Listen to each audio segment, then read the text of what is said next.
रात के अंधेरे में एक आत्मा भटकती है।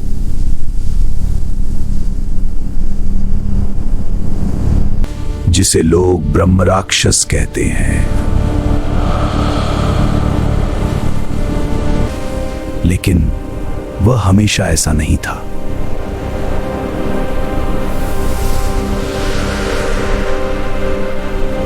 वह एक महान विद्वान ब्राह्मण था।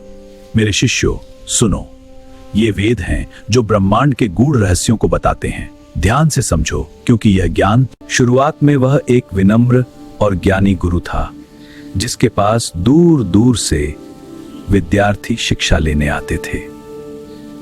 लोग उसका बहुत सम्मान करते थे, हर कोई उसे महान विद्वान मानता था।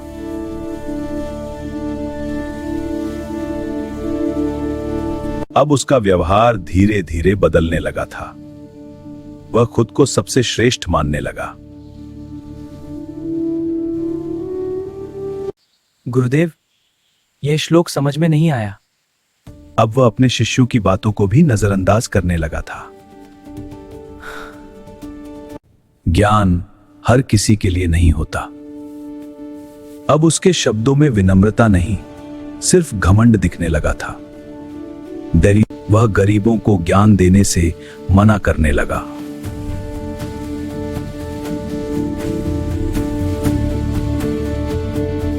एक दिन एक संत उसके पास आए।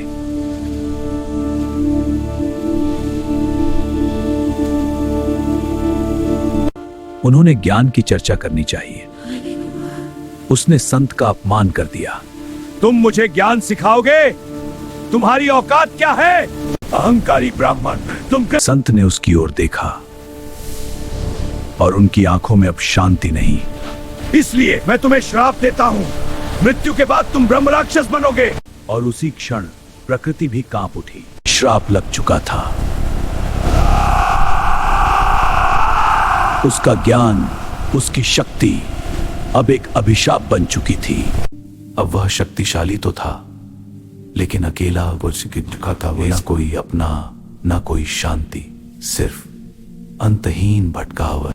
धीरे धीरे उसकी कहानी पूरे गांव में फैल गई। लोग उसे देखकर डर से कांप उठते। रात ही कोई भी घर से बाहर निकलने की हिम्मत नहीं करता है। कहते हैं वह पेड़ों पर बैठा अपने अगले शिकार का इंतजार करता है। लेकिन एक दिन एक दयालु संत उस जंगल में आए, जो डर से नहीं, करुणा से भरे हुए थे। पहली बार किसी ने उसे देखकर भागा नहीं, और पहली बार उसे डर के बजाय शांति का सामना हुआ।